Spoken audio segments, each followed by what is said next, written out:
Assalamualaikum warahmatullahi wabarakatuh.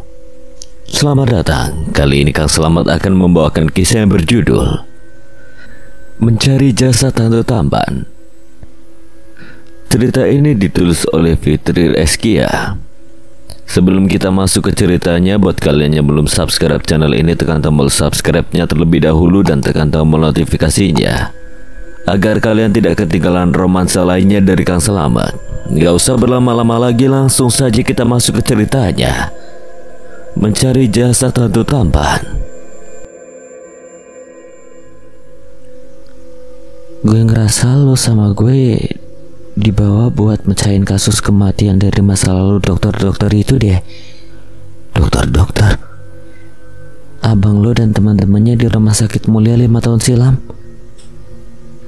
Tadi kenapa lu buru-buru mau pulang pas kita nanya sama mbak itu, padahal lu penasaran kan?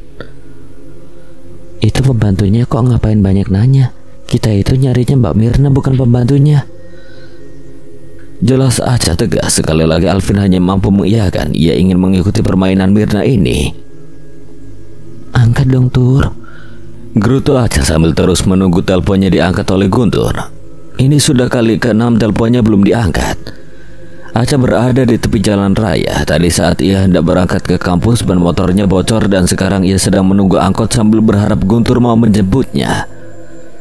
Tiba-tiba sebuah mobil yang tidak dikenali Aca berhenti di depannya. Pengemudi mobil itu segera membuka jendela yang dekat dengan Aca berdiri.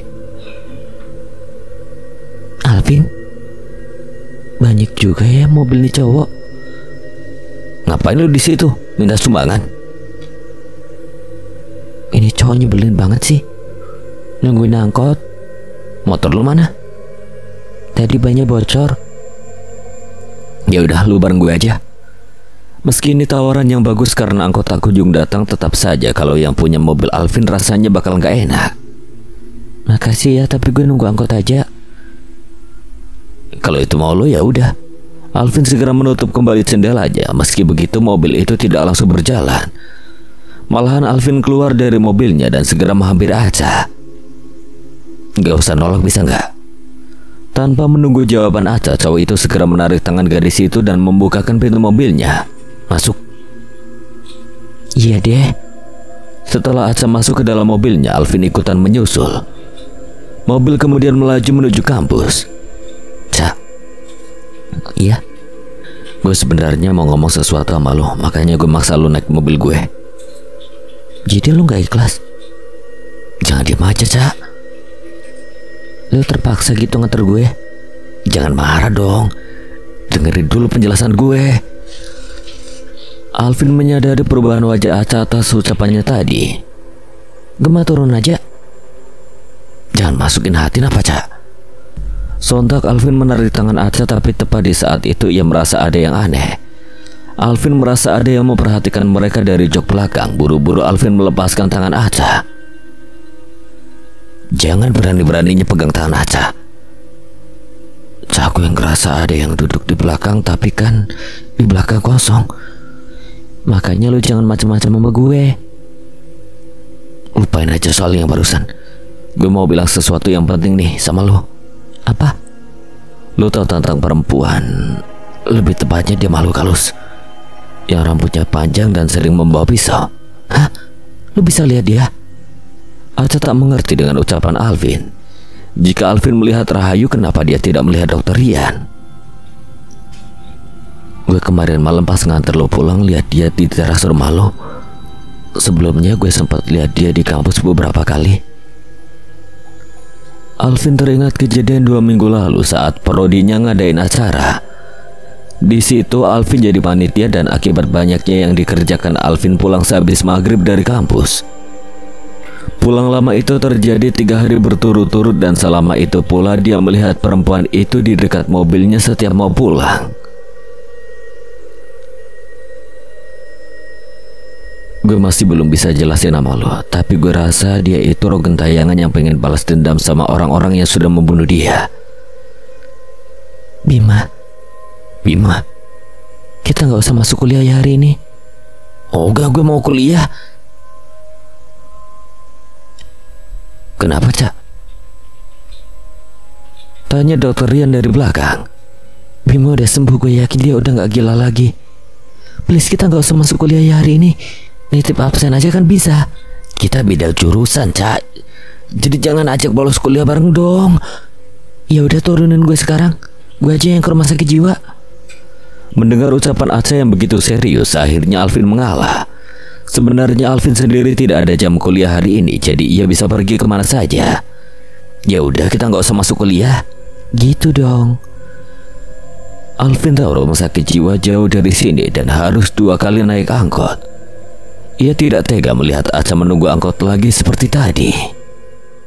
Ini kali kedua Aca pergi ke rumah sakit jiwa untuk menemui Bima, mantan dokter bedah yang juga kakak Guntur sahabatnya. Kemarin malam Bima teriak-teriak di kamarnya sambil teriak minta maaf. Petugas jaga menceritakan hal aneh yang terjadi pada Bima kemarin. Minta maaf? Sebenarnya kalau diperiksa mungkin saja Mas Bimanya sudah sembuh, tapi hal itu tidak dilakukan dokter. Jika pasien itu masih kelihatan parah, dokter berpendapat bahwa pasien itu masih butuh waktu pengobatan. Dari yang saya lihat, Mas Bima tiap kali diperiksa selalu memperlihatkan tingkah hebohnya. Tapi saat tidak ada dokter yang memeriksa Bima, malah kelihatan seperti orang normal yang sering menyendiri. Petugas itu pun merasa bahwa Bima sudah sembuh dari penyakit kejiwaannya. Permisi Mas, Mbak, ini Bimanya. Kalau gitu kami mau bicara sama Mas Bima dulu ya. Pamit Aca kepada 2 petugas itu. Mereka membawa Bima ke kursi taman di rumah sakit itu. Mas Bima. Bima diam tanpa berniat membalas ucapan Aca. Gimana nih Vin? Aca mencoba meminta bantuan Alvin. Alvin hanya menaikkan kedua pundaknya tanda tidak tahu. Tiba-tiba sebuah telepon masuk ke handphone Aca. Gadis itu segera mengeluarkan handphone di saku celananya. Halo Tur. Cak, tadi lo nelpon gue ya? Maaf, tadi gue lagi bawa motor ke kampus. Ada yang penting, Cak? Tadi gue minta lo ngantar gue ke kampus, tapi ya udah nggak jadi karena gue juga nggak ke kampus. Sementara Aca menelpon, Alvin mencoba mengajak Bima berbicara. Tadi gue nanya temen lo, kalian ada jam kuliah. Tadi gue telepon ke rumah, kata mama lo pergi kuliah. Jadi lo di mana sekarang? Gue sama Alvin lagi di rumah sakit jiwa, lihat abang lo. Menurut gue... Belum selesai Aca menjelaskan, tiba-tiba Bima mendorong tangan Aca yang memegang handphone sehingga benda pipi itu terjatuh. Cak, halo? Dia udah sembuh, Cak, ujar dokter Rian di samping Aca. Mas Bima? Bima menatap nanar Aca. Cak. Alvin menarik Aca agar mendekat kepadanya dan menjauh dari Bima. Apa mau kalian? Benar, ternyata Mas Bima udah sembuh. Apa mau kalian? Kami mau tahu apa yang Mas Bima lakukan terhadap Rian dan Rahayu 5 tahun lalu. Mereka sudah tidak ada. Mereka tidak pernah ada. Bima terdiam beberapa saat. Ia lalu menutup wajahnya dengan kedua tangannya. Sebenarnya saya sudah sembuh dari sebulan yang lalu. Lalu kenapa Mas masih bertahan di rumah sakit ini? Percuma saya keluar dari sini. Semuanya sudah terlambat. Maksud Mas? Sebenarnya Rahayu masih hidup ketika saya menusuknya dengan pisau. Tapi tiba-tiba Mirna datang bersama Rian. Karena Bima menyebut nama Rian, akhirnya Aca sadar bahwa semenjak ia dan Alvin keluar dari mobil, ia sudah tidak melihat rong gentayangan itu lagi. Dokter Rian, panggil Aca. Ia melihat sekelilingnya. Bima yang melihat tindakan itu merasa kebingungan. Apa gadis ini bisa melihat sosok Rian? Apa Rian masih bergentayangan? Kemarin kami ketemu perempuan yang namanya Mirna itu. Alvin angkat bicara meski ini pertama kalinya ia melihat adiknya almarhum temannya. Bima sudah merasa bersalah. Kalian jauhi dia. Dia itu lebih jahat daripada saya. Dari kejauhan seorang petugas rumah sakit tampak mulai curiga karena Acha dan Alvin yang ngobrol dengan Bima tampak seperti orang ngobrol biasa tanpa susah payah mengajak Bima bicara. Menyadari gelagat petugas itu, buru-buru Bima memberi kode lewat matanya agar kedua anak muda itu seolah susah mengajaknya bicara. Jawab dong, Mas. Alvin juga ikut dengan melambaikan tangannya di depan Bima yang berlagak diam dengan tatapan lurus ke depan. Melihat hal itu, petugas tadi kembali melakukan tugasnya. Saat itu, 24 Agustus 2014. Hari ini Bima mengajak Rahayu ke rumahnya. Saat itu Bima sudah tahun ketiga menjadi dokter. Rahayu sendiri adalah petugas administrasi di Rumah Sakit Mulia dan saat ini yang bekerja giliran teman satunya lagi. Mereka berdua ada di ruang keluarga yang memang dekat dengan dapur. Aku hamil, Bim. Kamu jangan bercanda yuk. Aku gak bohong, Bim. Aku gak percaya kamu hamil. Aku beneran hamil anak kamu. Kehamilanku baru 2 bulan. Tapi aku belum siap nikahi kamu. Aku butuh persetujuan orang tuaku. Orang tua kamu pasti setuju. Mereka juga senang banget aku sama kamu. Tapi aku belum siap. Bilang aja kalau kamu gak mau nikahin aku. Kamu jahat, Bim. Rahayu mulai menangis. Bima yang melihat itu mulai iba yang mendekatinya. Kamu gugurin aja ya kandungannya. Apa? Kamu gila? Kamu itu dokter tapi kamu malah nyuruh aku gugurin kandungan sih? Siapa tahu dia bukan anakku. Kamu bisa saja hamil sama yang lain. Kamu jahat, Bima. Jahat. Ayu tidak bisa lagi menahan amarahnya yang memukuli Bima sekuat yang ia mampu sambil terus terisak. Ayu segera mengambil pisau yang terletak di atas meja. Pisau yang tadi digunakan untuk memotong buah oleh Bima. Kalau gitu kamu harus mati. Teriak Ayu histeris. Ia segera mengarahkan pisau itu kepada Bima yang ada di depannya. Tapi Bima berhasil menghindar. Buang pisaunya, yuk. Kamu gila ya? Kalau aku beneran ketusuk pisau itu gimana? Bima berusaha menghindar. Bima berusaha lari ke kamarnya di lantai 2. Ayu terus mengejarnya. Daripada calon bayiku yang mati, lebih baik kamu sebagai bapaknya yang gak bertanggung jawab saja yang mati. Saat itu ruang rahasia di kamar Bima terbuka. Bima segera lari ke sana. Aku gak mau nyakitin kamu, yo. Tapi aku memang belum siap. Dengan cepat Ayu mendekati Bima. Ia arahkan pisau itu ke perut Bima tapi meleset. Bima berusaha menahan perlawanan Ayu. Tanpa sengaja tangan Ayu terluka. Telapak tangannya mengeluarkan darah. Ayu mengadu kesakitan. Saat itu ia dalam posisi terduduk di lantai. Sebuah peti terbuka lebar. Di atasnya ada beberapa surat dan foto mereka berdua. Ayu mengambil foto itu sesaat. Foto itu kemudian ditaruh lagi, lengkap dengan lumuran darah tangannya yang tertinggal di foto itu. Ayu bangkit. Ia segera mendekati Bima. Tapi tampaknya Bima sudah menyiapkan rencana. Oke, aku akan nikahin kamu. Kapan? Besok. Ayo. Tegasnya. Mendengar itu tentu saja Ayu senang. Ia menghentikan tindakannya. Beneran, Bim? Ya udah, sini pisaunya. Lihat tuh tangan kamu berdarah. Seketika itu Ayu menyerahkan pisau itu pada Bima. Bima mengajaknya ke dekat jendela besar kamar itu. Bima memeluknya dari belakang. Aku ambilin obat merah dulu ya, ujar Bima. Ia segera pergi keluar kamar. Setelah mengambil obat merah, ia kembali ke kamar itu sambil tersenyum jahat. Ayu masih berdiri menghadap keluar jendela. Sayang. Ayu menoleh ke belakang. Bima kini tepat berada di belakangnya. Peluk aku dong. Ayu tersenyum. Ia mendekatkan tubuhnya pada Bima. Dengan cepat Bima menusukkan pisau tadi ke pundaknya. Bima, apa yang kamu lakukan padaku? Lebih baik begini kan? Lelaki bajingan. Ia semakin kesakitan hingga akhirnya tersungkur jatuh dan tak sadarkan diri. Bima buru-buru merapikan kamarnya. Ia juga menutup kembali ruangan rahasia itu. Tubuh kekasihnya yang kini tak sadarkan diri ia taruh di atas tempat tidur lengkap dengan ditutupi selimut. Bima segera mengganti pakaiannya dan bergegas hendak pergi dari rumahnya. Tapi saat ia hampir sampai di depan pintu, bel berbunyi menandakan ada yang datang. Gawat! Bima panik, buru-buru ia merapikan penampilan dan suaranya agar tidak kelihatan seperti orang ketakutan. Bima tahu kalau Rahayu yang ada di kamarnya belum meninggal melainkan pingsan.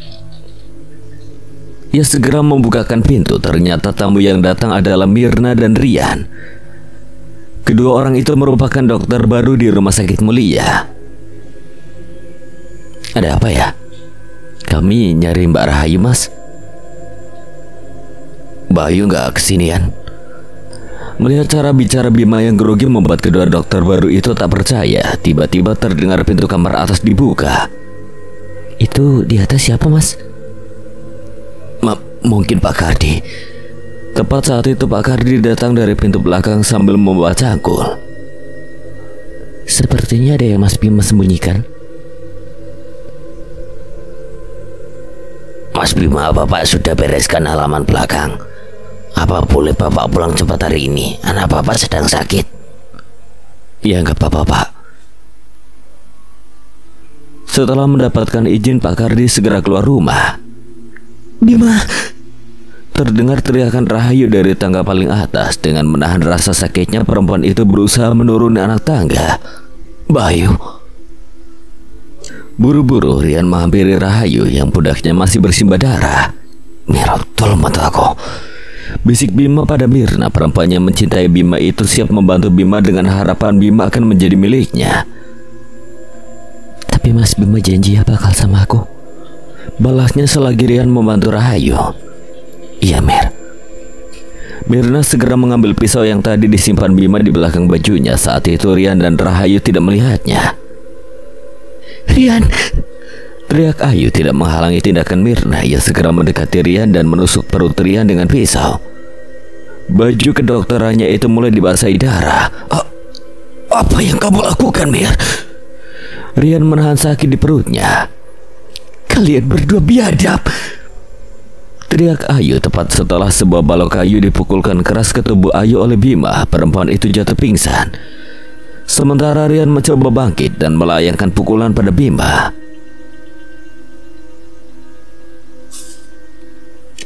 Mas itu dokter, penyelamat untuk orang-orang, bukan malah jadi pembunuh seperti ini, Mas. Kamu juga, Mir. Kamu mau bantu dia dan membunuh saya? Iya. Rian segera melakukan perlawanan. Diambilnya vas bunga yang ada di dekatnya dan dilemparkannya pada Bima. Kamu jangan main-main dengan saya, Rian. Cukup, Mas. Aca tak sanggup lagi mendengar kisah masa lalu Bima. Bukannya lo pengen tahu ya, Ca? Kita pulang aja, Vin. Kenapa sih lo? Kamu harus tahu kisah ini, Ca. Saya sudah tidak sanggup lagi menyimpan cerita ini sendiri sebelum saya pergi. Aku belum siap mendengar bagian Rian. Biarlah saat ini Mas Bima tidak usah melanjutkan ceritanya. Kamu harus pulang, Mas. Aca segera meninggalkan Bima dan berlari keluar rumah sakit jiwa itu. Alvin yang masih berada di dekat Bima segera memanggil petugas bahwa ia sudah selesai bicara dengan Bima. Bima pun bertingkah kembali seperti orang gila yang tidak suka ditarik petugas. Alvin lalu menyusul Aca ke parkiran. Lalu apa-apaan sih? Kita jauh-jauh ke sini buat mengetahui jasad Rian yang lu cari kan? Bima udah sembuh dan udah cerita, tapi kenapa lu malah gak mau dengar kisahnya sampai habis?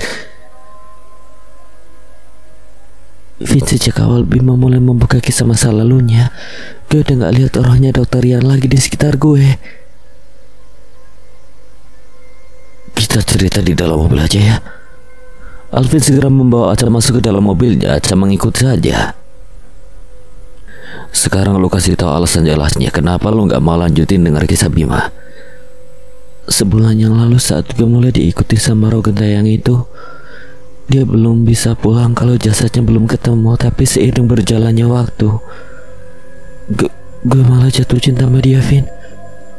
Lu jatuh cinta sama roh gentayangan? Alvin tak percaya dengan apa yang didengarnya. Mana mungkin manusia bisa jatuh cinta dengan makhluk lain seperti itu. Gue nggak tahu namanya apa, tapi yang jelas gue belum siap kalau gue nggak ngeliat dokter Rian lagi. Alvin segera mengambil tisu yang ada di dalam mobil dan memberikannya pada Aca. Tiba-tiba handphone Aca bergetar sebab panggilan masuk dari Mama. Mama nelpon bentar ya, Vin. Halo, Ma. Papa kamu kecelakaan dan sekarang sudah ada di rumah sakit. Kamu segera ke sini ya. Kok papa bisa kecelakaan, Ma? Nanti Mama jelasin, kamu cepat ke sini sekarang. Iya, Ma. Kenapa, Cak? Papa gue masuk rumah sakit, anterin gue ya. Iya, Cak. Mobil Alvin segera keluar dari rumah sakit jiwa. Entah kenapa cowok itu merasa sangat kasihan dengan Aca. Di saat dia membantu mencarikan jasad orang lain, justru ia juga mendapatkan masalah demi masalah. Mungkin memang sebaiknya jasad Rian cepat ditemukan agar semuanya bisa kembali normal.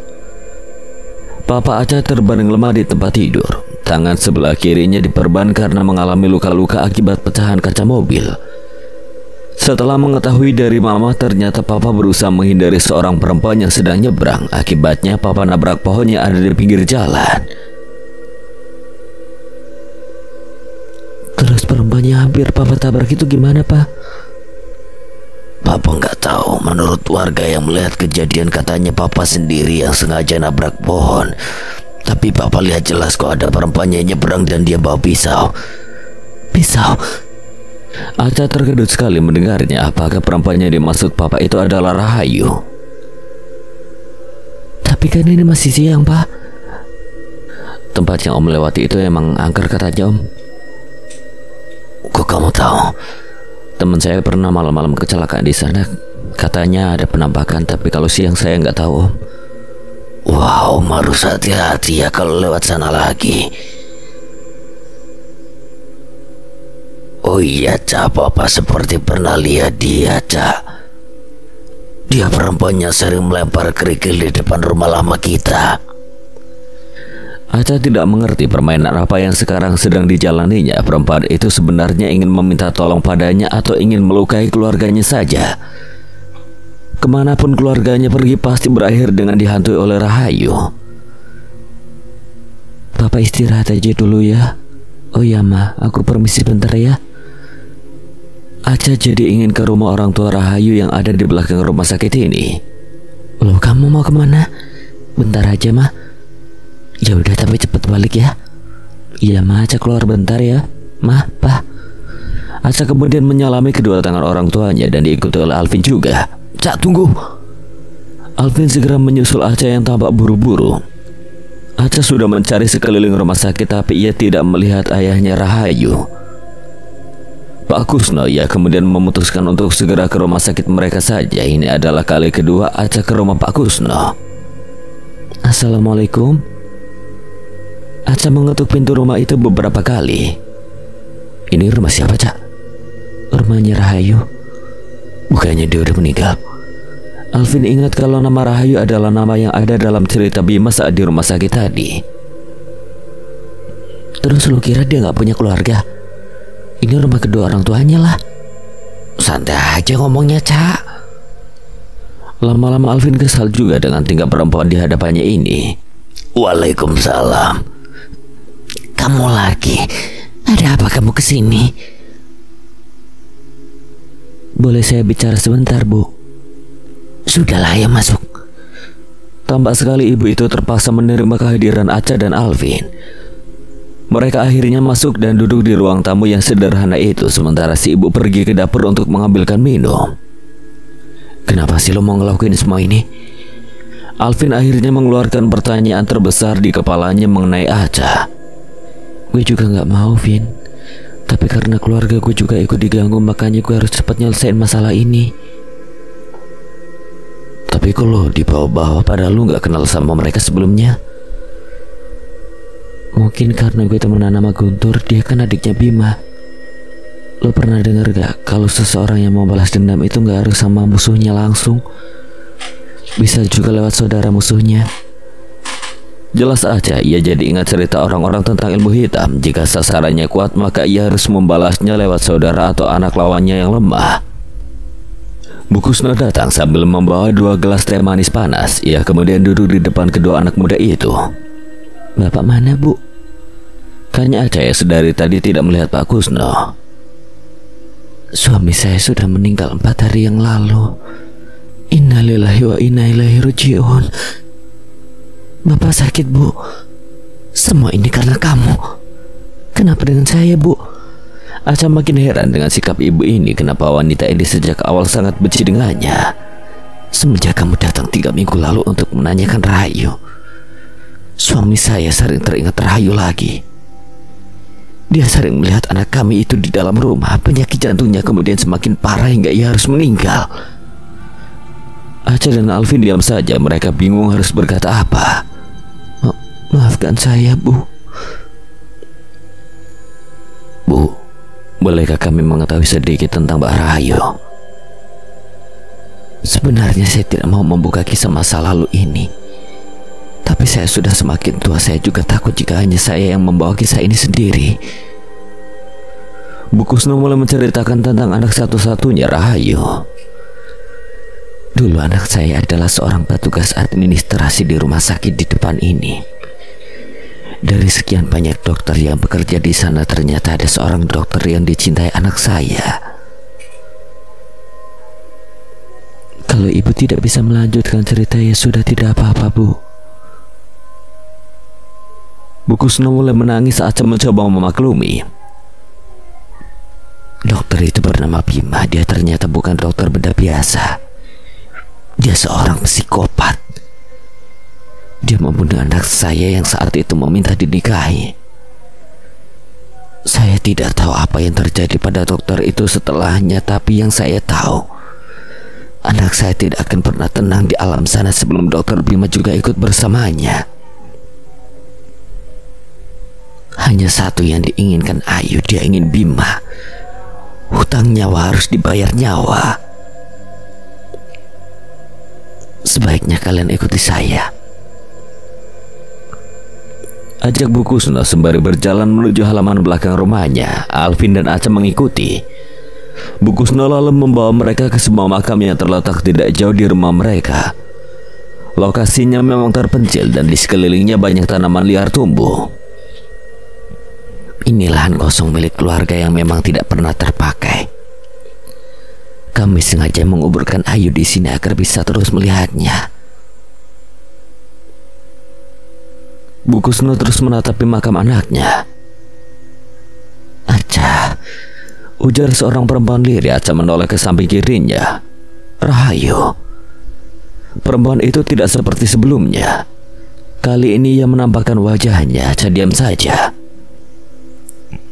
Pergilah ke rumah Mirna untuk membalaskan dendamku. Setelah itu semua kekacauan ini akan berakhir, ujar Ayu sesaat sebelum ia menghilang lagi. Aca bisa melihat bahwa wanita itu dulu sangatlah cantik. Jakob bengong sih. Iya, Vin. Saya mengerti sekarang, Bu. Kalau begitu kami pamit dulu ya, Bu. Bukannya kamu masih ingin penjelasan dari saya? Tidak apa-apa, Bu. Sekarang saya tahu apa yang harus saya lakukan. Aca dan Alvin pamit untuk meninggalkan Bu Kusno yang masih terus berada di makam anaknya. Mereka berdua kemudian balik lagi ke dalam rumah sakit. Lu tahu apa, Cak? Tanya Alvin pada Aca saat mereka sudah duduk di bangku taman rumah sakit. Aca memang ingin berbicara dengan Alvin dulu sebelum masuk kembali ke ruang papanya dirawat. Gue gak tahu, Vin, tapi gue rasa sekarang gue dalam masalah besar. Orang yang masih tersisa dalam kisah itu adalah Bima dan Mirna. Menurut kisah Bima dan hasil pemikiran gue, mereka berdua sedang diincar oleh Rahayu. Dan gue yakinnya bunuh Dokter Alan itu adalah Mirna. Jadi gimana ke depannya? Besok gue harus ke rumah Mbak Mirna. Apa lu gila? Gue aja serem lihat dia. Dia itu kayaknya sama dengan Bima, sama-sama orang yang diam-diam seorang pembunuh. Justru itu gue yakin sama dugaan gue sekarang mulai menemukan titik terang. Tapi tetap aja gue gak setuju lu ke rumah dia. Lu lupa kalau dia ngaku rumah itu bukan rumah dia. Dia pasti nyembunyiin sesuatu di dalam rumahnya. Makanya dia gak mau kita ke dalam rumahnya. Tapi besok gue ada acara sama teman-teman gue, Cak. Gue nggak bisa nemuin lo besok. Gimana dong? Ya udah besoknya lagi. Oke, pokoknya lo nggak boleh kesana sendiri ya. Lo harus bareng gue. Alvin sendiri merasa Aca memang akan dalam bahaya jika ia berani ke rumah Mirna sendiri. Papa akhirnya sudah bisa dibawa pulang setelah luka-lukanya diobati semua dan kini mereka baru pulang dari rumah sakit. Ma, Aca langsung istirahat ke kamar ya. Aca capek banget nih, Ma. Iya, Ca, ujar Mama yang sedang duduk bersama Papa di ruang keluarga. Aca segera menuju kamar tamu yang kini ia gunakan menjadi kamarnya. Walau bagaimanapun Aca tidak mau memakai kamar atas karena itu adalah kamar Bima dulu dan di sana akan selamanya menjadi tempat Rahayu. Aca sendiri sudah membujuk kedua orang tuanya agar segera pindah dari rumah ini. Mama juga setuju karena ia juga tidak nyaman di rumah ini. Aca merebahkan tubuhnya di kasur. Kini banyak sekali pertanyaan demi pertanyaan melintas di kepalanya. Apakah ia akan berpisah dengan roh Dokter Rian saat jasad dokter itu telah ditemukan? Apa semuanya akan berakhir lebih buruk dari itu? Aca terus memikirkan semuanya. Aca, dokter. Aca menoleh ke samping. Roh Dokter Rian sedang duduk di sampingnya. Aca kemudian bangkit dari posisi tidurnya. Kemana aja tadi, Dok? Kenapa tiba-tiba ngilang? Gue mungkin bentar lagi nggak bisa lihat lu, Ca. Dokter nggak boleh pergi, Aca akan kesepian nanti. Kok cengeng gitu sekarang, Ca? Lupa ya dengan apa yang pernah gue bilang saat pertama kita ketemu. Aca inget kok semuanya, tapi gue akan pergi setelah jasad gue dikuburkan dengan layak. Tapi Aca masih bingung harus berkata apa. Ia tidak mungkin bilang kalau dia suka dengan roh gentayangan itu. Saat misteri kematian gue mulai terkuak satu persatu akan menyebabkan lo susah melihat gue. Aca diam saja. Ia tidak tahu harus berkata apa. Antum gak tidur? Bisa diam gak? Oke, Aca tidur nih. Aca kemudian merebahkan tubuhnya ke kasur dan mengambil selimut untuk tidur. Sebelum ia memejamkan mata, dilihatnya sekali lagi roh Dokter Rian yang sedang duduk di meja belajar. Dokter itu menatapnya balik. Bima terbangun dari tidurnya. Dilihatnya jam di dinding kamar rumah sakit itu sudah pukul 11:45 menit. Bima, ujar seorang perempuan lirih. Bima mengenali suara perempuan itu. Ayo. Dilihatnya sekeliling ruangan tidak ada siapa-siapa. Tiba-tiba terdengar sesuatu terjatuh di halaman rumah sakit. Buru-buru Bima menuju jendela. Taman rumah sakit ada di bawah. Apa yang jatuh ya? Kamu jahat, Bim. Lagi-lagi suara itu terdengar jelas oleh Bima yang merasa suara itu datang dari luar kamarnya. Bima kemudian mencoba keluar dari kamarnya. Tiba-tiba seorang perempuan yang mirip dengan Mirna berdiri tidak jauh dari Bima.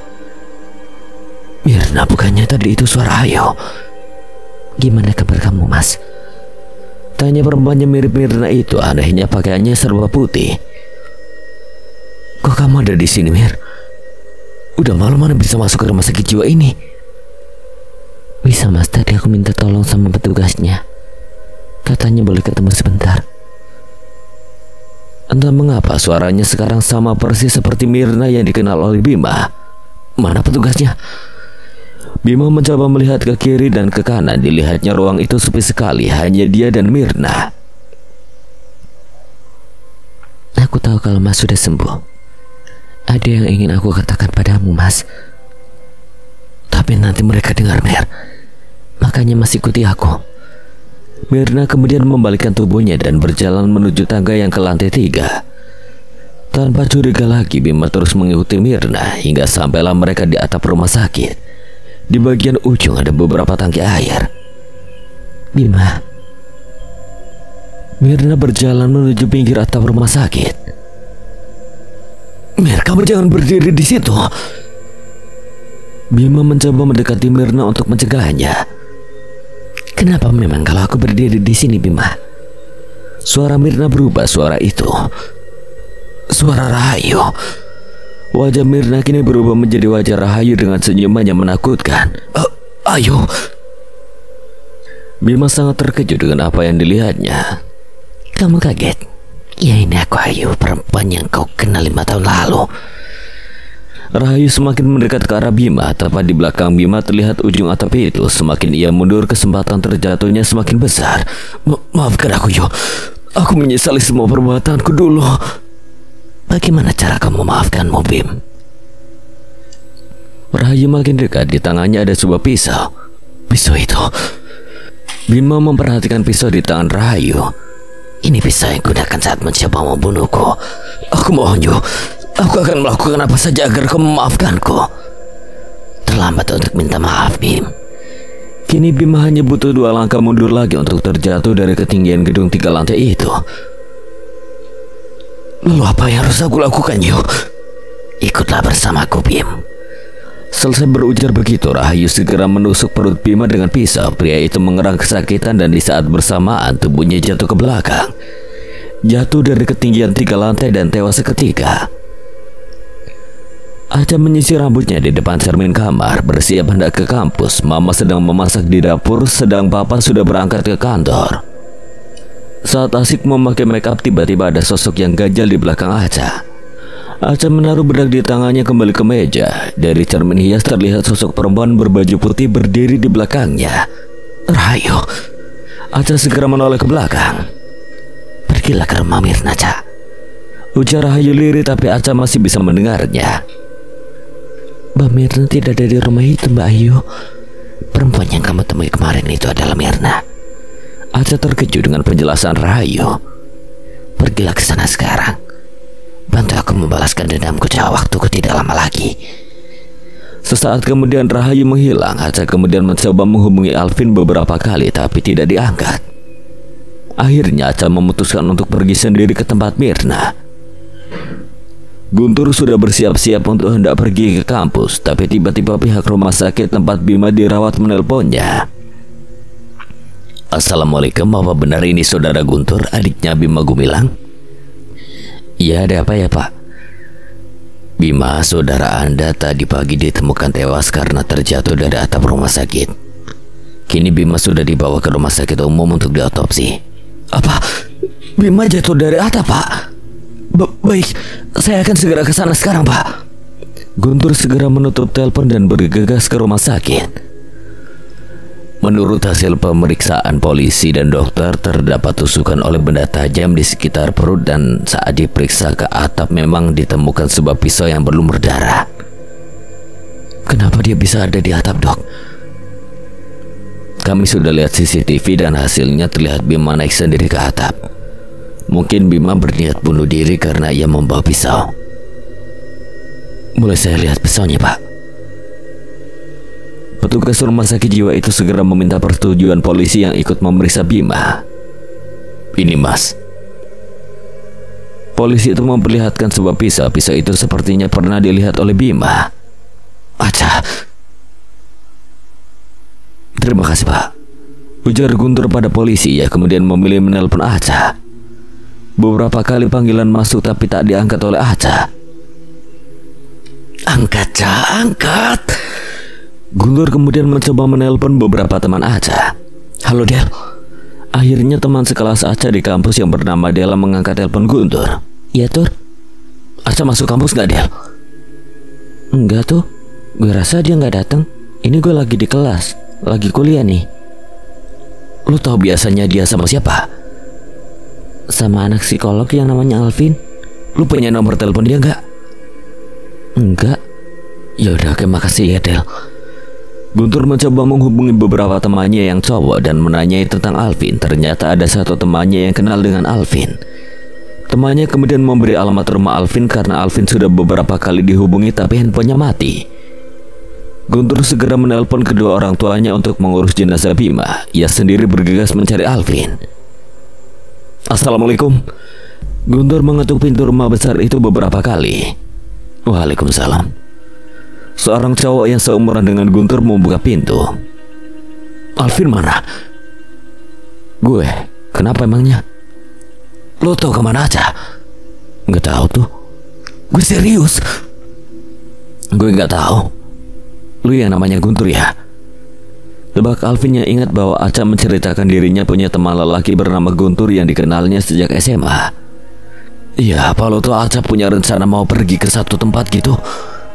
Kemarin dia bilang mau ke rumah Mirna. Lu nyariin dia? Jangan-jangan dia nekat ke sana sendiri. Alvin yakin cewek itu nekat ke rumah Mirna. Bima abang gue tewas karena jatuh dari atap rumah sakit tengah malam. Dia adalah orang yang diincar oleh Rahayu. Gue yakin sasaran Rahayu berikutnya adalah Mirna. Kalau Aca pergi ke sana, itu tandanya Aca dalam masalah. Kita ke sana sekarang. Alvin bergegas mengunci pintu rumahnya dan menuju mobilnya. Lu gak bawa motor? Gue gak punya motor, lu bareng gue aja naik mobil. Motor lu ditinggal aja. Naik motor lebih cepat. Sebenarnya Guntur tidak terlalu suka berurusan dengan cowok bernama Alvin ini. Kalau gue ikut lu terus aja gimana? Tadi malam Aca sempat kirim pesan ke gue dan bilang kalau motornya rusak, dia pasti naik taksi ke rumah Mirna. Mendengar penjelasan Alvin, akhirnya Guntur mau juga naik mobil Alvin. Apapun akan Guntur lakukan agar ia cepat sampai di tempat Aca berada sekarang. Mobil Alvin melaju kencang menuju rumah Mirna. Kedua cowok itu kini sibuk dengan pikiran cemasnya masing-masing akan Aca. Cak, gue gak mau sesuatu terjadi sama lo. Bima pernah bilang kalau Mirna itu pembunuh, Cak. Dasar cewek keras kepala. Udah gue bilang jangan kesana sendiri, tetap aja ngotot sendirian kesana. Aca akhirnya sampai di rumah Mirna yang mengetuk pintu rumah itu beberapa kali. Mirna yang ada di dalam kamar segera mendekati pintu depan untuk melihat siapa yang datang. Dilihatnya tamu itu lewat lubang kunci. Gadis itu lagi. Dasar keras kepala. Mirna kemudian membukakan pintu rumahnya untuk Aca. Assalamualaikum. Waalaikumsalam. Saya tahu kalau Mbak itu sebenarnya Mbak Mirna. Jangan berusaha bohongi saya lagi, Mbak. Ayo masuk. Perempuan itu kemudian mempersilahkan Aca masuk ke dalam rumahnya. Ngaku juga kan akhirnya. Rumah Mirna cukup besar dengan banyak tanaman tumbuh di halaman, tapi rumah ini seperti ditinggali hanya seorang diri. Tak ada foto yang dipajang dalam rumah dan suasana rumah itu terasa menyeramkan bagi Aca. Aca sempat beberapa kali melihat makhluk gaib melintas di dalam rumah dan halaman. Mbak ambilin minum dulu ya. Aca melihat sekelilingnya. Tepat saat Mirna sudah tidak ada di dekatnya, tampak sesosok berjubah hitam dan bertubuh tinggi mengintip Aca dari luar jendela. Kakek itu lagi. Aca mendekati jendela yang terbuka itu untuk meyakinkan penglihatannya. Keluar dari sini. Terdengar suara berat dari sosok berjubah itu. Ternyata sosok itu memanglah kakek yang mendatangi mobil Alvin saat Aca dan Alvin datang ke daerah ini. Kakek, aku tahu saya di sini. Sosok itu lalu membelakangi Aca dan perlahan pergi tanpa menoleh ke belakang lagi. Dasar kakek tua gila. Gerutu Mirna yang tiba-tiba sudah berdiri di belakang Aca sambil melihat kakek berjubah itu pergi. Aca benar-benar terkejut saat Mirna sudah ada di belakangnya. Kenapa terkejut? Enggak apa-apa, Mbak. Ayo duduk. Aca segera duduk di sofa berwarna coklat tua itu. Kamu pasti ingin tahu tentang kakek-kakek tadi kan? Iya, Mbak, kenapa tingkah kakek itu aneh sekali? Dia memang begitu, maklum sudah tua dan pikun. Dia tinggal seorang diri dan rumahnya tidak jauh dari sini. Saran saya sebaiknya kamu hati-hati dengan dia. Iya, Mbak. Penjelasan Mirna bikin Aca makin penasaran. Mungkin kakek itu mengetahui sesuatu tentang Mirna. Kenapa kamu begitu yakin kalau saya itu Mirna? Mbak Rahayu yang bilang kepada saya. Rahayu? Apa Ayu masih bergentayangan? Apa dia ingin membalas dendam padaku? Tapi apa hubungannya dengan gadis ini? Jadi apa yang kamu inginkan? Mirna melipat kedua tangannya di dada, tatapannya tajam. Di mana jasa dokter Rian? Mana aku tahu? Mbak takut ya? Takut? Kenapa aku mesti takut? Mirna sudah menyiapkan pisau lipat di punggungnya. Tiba-tiba sosok Dokter Rian muncul. Ia berdiri di luar jendela rumah. Dokter Rian? Tampak Dokter Rian memberi isyarat pada Aca agar tetap diam. Terdengar seseorang memanggil Aca, tetapi sosoknya tak kelihatan. Kenapa? Tanya Mirna yang menatap heran pada Aca. Gadis itu seperti mencari-cari sesuatu di dekatnya. Di atas. Aca segera menengadah ke atas. Sosok perempuan dengan wajah menyeramkan dan luka-luka di wajahnya tampak sedang merayap di langit-langit. Astagfirullah. Ada apa? Mirna ikut menengadah ke atas, tapi tidak ada apa-apa yang dilihatnya. Dia pembohong. Dia pembohong. Sosok itu kemudian hilang. Aca makin takut sekarang. Ia merasa banyak makhluk-makhluk gaib yang jahat di rumah ini. Ada yang sudah menetap di rumah ini dan ada yang menaruh dendam pada pemilik rumah. Jadi udah nyiapin pisau. Sebaiknya kamu cepat keluar dari rumah ini. Aca segera melirik jam di tangannya. Sudah pukul 11 siang. Maaf mbak, kayaknya saya harus pergi. Saya ada urusan di luar. Aku cepat sekali, padahal belum sejam kamu di sini. Aca segera mengambil tasnya dan bergegas ke pintu depan, tapi dengan cepat Mirna menodongkan pisau ke leher Aca. Kalau kamu teriak, pisau ini akan segera menyayat leher cantikmu. Jangan mbak.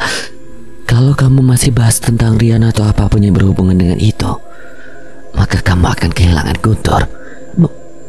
Maksudnya apa mbak? Bima yang membuat aku begini dan Guntur itu adiknya Bima. Apa salahnya kalau kubalaskan sakit hatiku pada adiknya Bima? Jangan mbak. Makanya berhenti cari tahu tentang Rian. Sudah 5 tahun berlalu sejak hari itu, jadi apapun yang kamu lakukan itu akan sia-sia. Saya mohon mbak, jangan sakiti Guntur. Dia sahabat saya mbak. Dokter Alan memang meninggal karena meminum kopi yang tercampur racun. Orang yang memasukkan racun ke kopinya itu adalah aku. Semakin Mirna berbicara, Aca semakin takut kalau pisau itu mengenai lehernya. Mirna seperti tidak mengizinkan Aca berbicara. Malam itu aku datang ke ruangan Alan. Aku tahu dia sangat terkejut melihatku. Setelah basa-basi sedikit, dia kemudian bertanya padaku tentang Rian. Ternyata dokter bedah itu belum bisa melupakan kejadian lama itu. Aku tidak berniat membunuhnya kalau saja dia tidak mengirimkan pesan padaku sebelumnya. Di pesan singkat itu dia katakan bahwa sebaiknya aku cepat mengakui kesalahanku karena ada seseorang mahasiswi yang mencari tentang Rian. Dokter Alan bilang mahasiswi itu bernama Aca Putriasa. Itu kamu kan, Ca? Tolong jauhkan pisaunya dari saya, mbak. Aku tidak akan pernah lagi membunuh selagi orang itu tidak minta dibunuh. Mbak Mirna, Aca yang malang. Aku tidak pernah menyembunyikan jasad Rian. Aku justru tidak tahu kemana tubuh temanku itu pergi. Maksud Mbak Mirna apa? Jangan bohong. Mbak pasti tahu keberadaan jasad Dr. Rian. Baiklah, akan aku beritahukan kebenaran ini. Saat itu memang akulah yang menusuk perut Rian dengan pisau. Ketika aku, Bima, dan Pak Kardi hendak memasukkan Rian yang dalam keadaan kritis ke dalam mobil, kami mendengar suara mobil polisi datang. Rian yang kesakitan dan berada di dalam rumah tidak sempat kami bawa. Aku sendiri berhasil kabur dan meninggalkan Bima dan Pak Kardi, tetapi berdasarkan berita, tidak ditemukan di mana Rian berada. Tiba-tiba pintu belakang terbuka dengan cepat. Aca melepaskan dirinya dari Mirna dan memutar tangan Mirna. Aca segera membuka pintu rumah dan berlari keluar. Aca, sial, kenapa pintu itu bisa kebuka sendiri sih? Gerutu Mirna. Ia segera keluar untuk mengejar Aca. Aca tahu yang membuka pintu belakang rumah Mirna itu adalah Dr. Rian. Pasti sangat sulit baginya untuk membuka pintu itu karena ia tidak bisa menyentuh benda. Aca berdiri menuju jalan setapak di depan rumah. Daerah sekitar rumah Mirna ini sangat sepi dan banyak pepohonan maupun semak belukar. Saat ia berlari, kakinya tersandung batu dan terjatuh. Aca meringis kesakitan, tumit kaki kanannya berdarah. Ikuti saya. Tiba-tiba kakek berjubah hitam itu datang dan mengulurkan tangannya. 24 Agustus 2014. Jam sudah menunjukkan pukul 5:10. Sebentar lagi petugas administrasi akan berganti dengan yang shift malam. Malam nanti yang jadi petugasnya adalah Rahayu, tapi perempuan itu sudah sedari jam 2 tadi belum juga kembali. Pak Kusno, ayahnya Rahayu yang bekerja sebagai petugas kebersihan, segera menanyai anaknya pada salah satu dokter. Dokter Alan. Saat itu Dokter Alan kebetulan lewat di dekat Pak Kusno. Dokter. Iya Pak. Apa Dokter Bima datang hari ini dok? Pak Kusno yakin anaknya pergi ke rumah Dokter Bima. Tidak datang Pak. Memangnya ada apa Bapak mencari Dokter Bima? Saya mencari anak saya dok. Barusan dia menelpon saya tapi suaranya di telepon tidak jelas dan sekilas saya dengar dia minta tolong. Saya rasa dia pergi ke rumahnya Dokter Bima. Biar saya hubungi Dokter Bima ya Pak. Kalau benar Rahayu ke sana, saya akan memberitahu Bapak. Terima kasih ya dok. Iya Pak, sama-sama. Dokter Alan segera menuju ruangannya. Ia juga segera mencoba menghubungi temannya Dokter Bima. Sudah dicoba beberapa kali tetapi tidak aktif. Terdengar pintu diketuk 2 kali dan seorang dokter datang. Ya, dalam Mirna. Itu hasil pemeriksaan terhadap pasien tadi dok. Mirna menyerahkan beberapa kertas hasil pemeriksaan itu. Kamu lihat Rian tidak? Sedang memeriksa pasien dok. Ada apa dokter mencari Rian? Dokter Rian adalah teman sesama dokter intensifnya Mirna. Saya mau minta tolong kalau dia nggak sibuk, tolong pergi ke rumah Dokter Bima. Rumahnya nggak jauh dari sini.